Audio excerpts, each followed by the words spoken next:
Hello, everybody.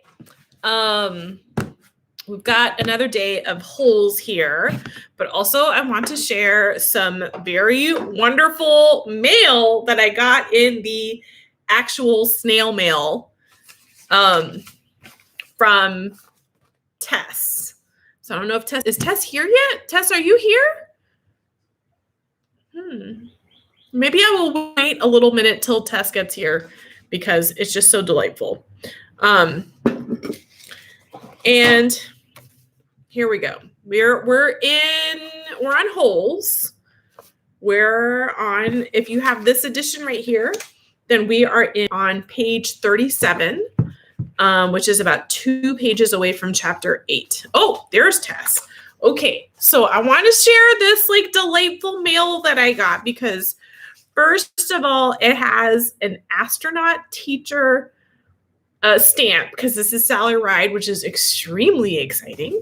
And second of all, I got an actual letter, which is the best. And it's a request here to do another gardening video, which I will certainly do. I think we should do that. How about on Tuesday? On Tuesday, we can have a gardening video. And hopefully by then I will have some corn shoots. We'll see. And look at this beautiful painting. I love it very, very, very much. That's definitely going up on the wall. So Tess, this made me so happy. Thank you for my painting. Thank you for my letter. And we will definitely do gardening video Tuesday. Okay. All right. Woohoo! Anybody who wants to write me letters. I love letters. Okay, so let's go to holes. And when we left, we had 2 different storylines going on. So in the past was Elia Yelnats, who was rejected in love, and he runs away to America, and he also forgets to fulfill his vow to Madame Zeroni. Here's Tess. Oh, ink pads with paint. Well, it's very aesthetically pleasing. And we also had Stanley, who is digging his holes. Okay. Zero was the smallest kid in Group D, but he was the first one to finish digging. You're finished? Stanley asked enviously. Zero said nothing. Stanley walked to Zero's hole and watched him measure it with his shovel. The top of his hole was a perfect circle, and the sides were smooth and steep. Not one dirt clod more than necessary had been removed from the earth. Zero pulled himself up to the surface. He didn't even smile. He looked down at his perfectly dug hole, spat in it, and then turned and headed back to the camp compound. Zero's one weird dude, said Zigzag. Stanley would have laughed, but he didn't have the strength. Zigzag had to be the weirdest dude Stanley had ever seen. He had a long, skinny neck, a big round head, and wild, frizzy blonde hair that stuck out in all directions. His head seemed to bob up and down on his neck like it was on a spring. Armpit was the second one to finish digging. He also spat into his hole before heading back to the camp compound. One by one, Stanley watched each of the boys spit into his hole and return to the camp compound. Stanley kept digging. His hole was almost up to his shoulders, although it was hard to tell exactly where the ground level was because his dirt piles completely surrounded the hole. The deeper he got, the harder it was to raise the dirt up and out of the hole. Once again, he realized he was going to have to move the piles. His cap was stained with blood from his hands. He felt like he was digging his own grave. In America, so now we're back in the past, Elia learned to speak English. He fell in love with a woman named Sarah Miller. She could push a plow, milk a goat, and most important, think for herself. She and Elia often stayed up half the night talking and laughing together. Their life was not so easy. Elio worked hard, but bad luck seemed to follow him everywhere. He always seemed to be in the wrong place at the wrong time. He remembered Madame Zeroni telling him that she had a son in America. Elio was forever looking for him. He'd walk up to complete strangers and ask if they knew someone named Zeroni or had even heard of anyone named Zeroni. No one did. Elio wasn't sure what he'd do if he ever found Madame Zeroni's son anyway. Carry him up a mountain and sing the pig lullaby to him? After his barn was struck by lightning for the third time, he told Sarah about his broken promise to Madame Zeroni. "I'm worse than a pig thief," he said. "You should leave me and find someone who isn't cursed." "I'm not leaving you," said Sarah, "but I want you to do one thing for me." "Anything," said Elia. Sarah smiled. "Sing me the pig lullaby." He sang it for her. Her eyes sparkled. "That's so pretty. What does it mean?" Elia tried his best to translate it from Latvian into English, but it wasn't the same. "It rhymes in Latvian," he told her. "I could tell," said Sarah. A year later, their child was born. Sarah named him Stanley because she noticed that Stanley was Yelnats spelled backwards. Sarah changed the words of the pig lullaby so that it rhymed, and every night she sang it to little Stanley. If only the woodpecker sighs, the bark on the tree was as soft as the skies. While the wolf waits below, hungry and lonely, crying to the moon, if only, if only. Okay, so now we're back in the present. Stanley's hole was as deep as his shovel, but not quite wide enough on the bottom. He grimaced as he sliced off a chunk of dirt and then raised it and flung it onto a pile. He laid his shovel back down on the bottom of his hole, and to his surprise, it fit. He rotated it and only had to chip off a few chunks of dirt here and there before it could lie flat across his hole in every direction. He heard the water truck approaching and felt a strange sense of pride at being able to show Mr. Sir or Mr. Pendanski that he had dug his first hole. He put his hands on the rim and tried to pull himself up. Couldn't do it. His arms were too weak to lift his heavy body.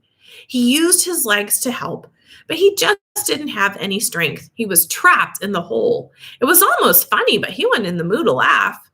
"Stanley!" he heard Mr. Pendanski call. Using his shovel, he dug 2 footholds in the hole wall. He climbed out to see Mr. Pendanski walking over to him. "I was afraid you fainted," Mr. Pendanski said. "You wouldn't have been the first." "I'm finished," Stanley said, putting his blood-spotted cap back on his head. "All right," said Mr. Pendanski, raising his hand for a high five, but Stanley ignored it. He didn't have the strength. Mr. Pendanski lowered his hand and looked down at Stanley's hole. "Well done," he said. "You want to ride back?" Stanley shook his head. "I'll walk." Mr. Pendanski climbed back into the truck without filling Stanley's canteen. Stanley waited for him to drive away, then took another look at his hole. He knew it was nothing to be proud of, but he felt proud nevertheless. He sucked up the last bit of saliva and spat. Chapter 8. Okay, so if you have not been able to find the page, we're now on Chapter 8, whatever edition you have. A lot of people don't believe in curses. A lot of people don't believe in yellow-spotted lizards either. But if one bites you, it doesn't make a difference whether you believe in it or not. Actually, it is kind of odd that scientists named the lizard after its yellow spots. Each lizard has exactly 11 yellow spots, but the spots are hard to see on its yellow-green body. The lizard is from 6 to 10 inches long and has big red eyes. In truth, its eyes are yellow, and it is the skin around the eyes which is red, but everyone always speaks of its red eyes. It also has black teeth and a milky white tongue. Looking at one, you would have thought that it should have been named a red-eyed lizard or a black-toothed lizard or perhaps a white-tongued lizard. If you've ever been close enough to see the yellow spots, you are probably dead. The yellow-spotted lizards like to live in holes, which offer shade from the sun and protection from predatory birds. Up to 20 lizards may live in one hole. They have strong, powerful legs and can leap out of very deep holes to attack their prey. They eat small animals, insects, certain cactus thorns, and the shells of sunflower seeds. Chapter 9. Stanley stood in the shower and let the cold water pour over his hot and sore body. It was 4 minutes of heaven. For the second day in a row, he didn't use soap. He was too tired. There was no roof over the shower building, and the walls were raised up 6 inches off the ground except in the corners. There was no drain in the floor. The water ran out under the walls and evaporated quickly in the sun. He put on his clean set of orange clothes. He returned to his tent, put his dirty clothes in his crate, got out his pen and box of stationery, and headed to the rec room. A sign on the door said, "Rec room." Nearly everything in the room was broken. The TV, the pinball machine, the furniture. Even the people looked broken, with their worn-out bodies sprawled over the various chairs and sofas. X-Ray and Armpit were playing pool. The surface of the table reminded Stanley of the surface of the lake. It was full of bumps and holes because so many people had carved their initials into the felt. There was a hole in the far side and an electric fan had been placed in front of it. Cheap air conditioning. At least the fan worked. As Stanley made his way across the room, he tripped over an outstretched leg. Hey, watch it, said an orange lump in a chair. You watch it, muttered Stanley, too tired to care. What'd you say? The lump demanded. Nothing, said Stanley. The lump rose. He was almost as big as Stanley and a lot tougher. You said something. He poked his fat finger in Stanley's neck. What you say? A crowd quickly formed around them.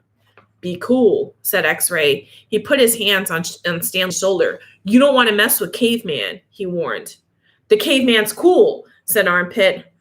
I'm not looking for trouble, Stanley said. I'm just tired, that's all. The lump grunted. X-Ray and Armpit led Stanley over to a couch. Squid slid over to make room as Stanley sat down. Do you see the Caveman back there? X-Ray asked. Caveman's one tough dude, said Squid, and he lightly punched Stanley's arm. Stanley leaned back against the torn vinyl upholstery. Despite his shower, his body still radiated heat. I wasn't trying to start anything, he asked. The last thing he wanted to do after killing himself all day on the lake was to get into a fight with a boy named the Caveman. He was glad X-Ray and Armpit had come to his rescue. Well, how'd you like your first hole? Asked Squid. Stanley groaned, and the other boys laughed. Well, the first hole's the hardest, said Stanley. No way, said X-Ray. The second hole's a lot harder. You're hurting before you even get started. If you think you're sore now, just wait and see how you feel tomorrow morning, right? That's right, said Squid. Plus, the fun's gone, said X-Ray. The fun? Said Stanley. Don't lie to me, said X-Ray. I bet you always wanted to dig a hole, right? Am I right? Stanley had never really thought about it before, but he knew better than to tell X-Ray he wasn't right. Every kid in the world wants to dig a great big hole, said X-Ray to China, right? Right, said Stanley. See what I mean, said X-Ray? That's what I'm saying. But now the fun's gone. You still got to do it again and again and again. Camp fun and games, said Stanley. What's in the box? Asked Squid. Stanley had forgotten he'd brought it. Paper? I was going to write a letter to my mother. Which, by the way, if you have not written a card for your mom for Mother's Day, you got to do it because this weekend. Me too. Your mother? Laughed Squid. Well, she'll worry if I don't. Squid scowled. Stanley looked around the room. This was the one place in camp where the boys could enjoy themselves. And what they do? They wrecked it. They put the glass on the TV was smashed as though someone had put his foot through it. Every table and chair seemed to be missing at least one leg. Everything leaned. He waited to write the letter until Squid had gotten up and joined the game of pool. Dear Mom, Today was my first day at camp, and I've already made some friends. We've been out on the lake all day, so I'm pretty tired. Once I pass the swimming test, I'll get to learn how to water ski. He stopped writing as he became aware that somebody was reading over his shoulder. He turned to see Zero standing behind the couch. I don't want her to worry about me, he explained. Zero said nothing. He just stared at the letter with a serious, almost angry look on his face. Stanley slipped it back into the stationery box. Do the shoes have red X's on the back? Zero asked him. It took Stanley a moment, then he realized Zero was asking about Clyde Livingston's shoes. Yes, they did, he said. He wondered how Zero knew that. Brand X was a popular brand of sneakers. Maybe Clyde Livingston had made a commercial for them. Zero stared at him for a moment, with the same intensity with which he had been staring at the letter. Stanley poked his finger through a hole in the vinyl couch and pulled out some of the stuffing. He wasn't even aware what he was doing. Come on, caveman, dinner, said Armpit. You coming, caveman? Said Squid. Stanley looked around to see that Armpit and Squid were talking to him. Sure. He put the piece of stationery back in the box, then got up and followed the boys out to the table. The lump wasn't the caveman. He was. He shrugged his left shoulder. Better than being barf bag. That's a great chapter. So there are a couple of things going on here, right? First of all, Stanley is not telling the truth to his mom. So we might wonder, like, why isn't he saying, like, Mom, I have to dig holes. Come get me out of here. So he might be doing that for a various amount of reasons, but probably he doesn't want his mom to worry because really, what can she do, right? And second of all, he's the caveman. So the other kids are like, don't mess with caveman, don't mess with the caveman, which meant that he didn't have to fight. So that's like a fun twist. And Tess, I see here a scavenger hunt. That is very exciting. I can't wait to hear all about this. I think we're actually going to end a little bit earlier today because, actually, no. This is a super short chapter. It's only like 2 pages. I just didn't want to stop in an awkward spot. So let's do chapter 10, and then we're gonna move on. Chapter 10, page 48. Stanley had no trouble falling asleep, but morning came much too quickly. Every muscle and joint in his body ached as he tried to get out of bed. He didn't think it was possible, but his body hurt more than it had the day before. It wasn't just his arms and back, but his legs, his ankles, and waist also hurt. The only thing that got him out of bed was knowing that every second he wasted meant he was 1 second closer to the rising of the sun, and he hated the sun. He could hardly lift his spoon during breakfast, and then he was out on the lake, his spoon replaced by a shovel. I guess spoons are tiny shovels. He found a crack in the ground and began his second hole. He stepped on the shovel blade, pushed on the very back of the shaft with the base of his thumb. This hurt less than trying to hold the shaft with his blistered fingers. As he dug, he was careful to dump the dirt far away from the hole. He needed to save the area around the hole for when his hole was much deeper. He didn't know if he'd ever get that far. X-Way was right. The second hole was the hardest. It would take a miracle. As long as the sun wasn't out yet, he removed his cap and used it to protect his hands. Once the sun rose, he would have to put it back on his head. His neck and forehead had been badly burned the day before. He took it one shovelful at a time and tried not to think of the awesome task that lay ahead of him. After an hour or so, his sore muscles seemed to loosen up a bit. And guys, the word awesome now is slang for like cool. But that root word there, awe, A-W-E, it means to inspire wonder. So if something is awesome, sometimes it's just very surprising or really like, oh, I need to take a note of that. He grunted as he tried to stick his shovel into the dirt. The cap slipped out from his fingers and the shovel fell free. He let it lie there. He took a drink from his canteen. He guessed that the water truck should be coming soon, but he didn't want to finish all of the water just in case he was wrong. He learned to wait until he saw the truck before drinking the last drop. The sun wasn't yet up, but its rays arced over the horizon and brought light to the sky. He reached down to pick up his cap, and there next to it he saw a wide, flat rock. As he put his cap on his head, he continued to look down at the rock. He picked it up. He thought he could see the shape of a fish fossilized in it. He rubbed off some dirt, and the outline of the fish became clearer. The sun peeked over the horizon, and he could actually see tiny lines where every one of the fish's bones had been. He looked at the barren land all around him. True, everyone referred to this area as the lake, but it was still hard to believe that this dry wasteland had once been full of water. Then he remembered what Mr. Sir and Mr. Pendanski had both said. If he dug up anything interesting, he should report it to one of them. And if the warden liked it, he would get the rest of the day off. He looked back down at his fish. He found his miracle. He continued to dig, though very slowly, as he waited for the water truck. He didn't want to bring attention to his find, afraid that one of the other boys might try to take it from him. He tossed the rock face down beside his dirt pile as if it had no special value. A short while later, he saw the cloud of dirt heading across the lake.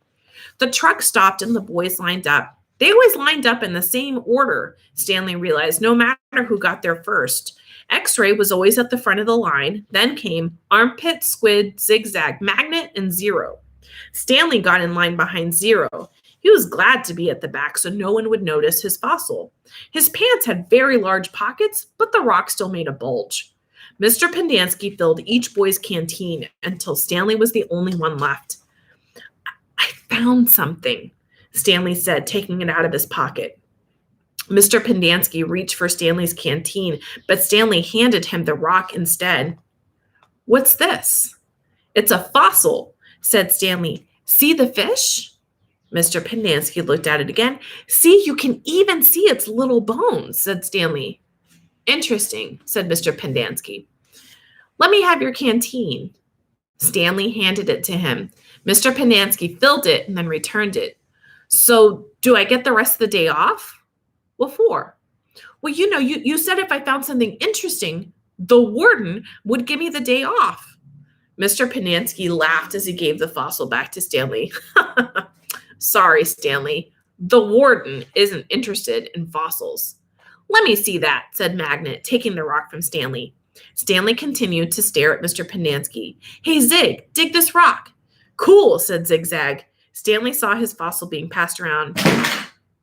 I don't see nothing, said X-Ray. He took off his glasses, wiped them on his dirty clothes, and put them back on. See, look at the little fishy, said Armpit. All right, so that is the end of chapter 10.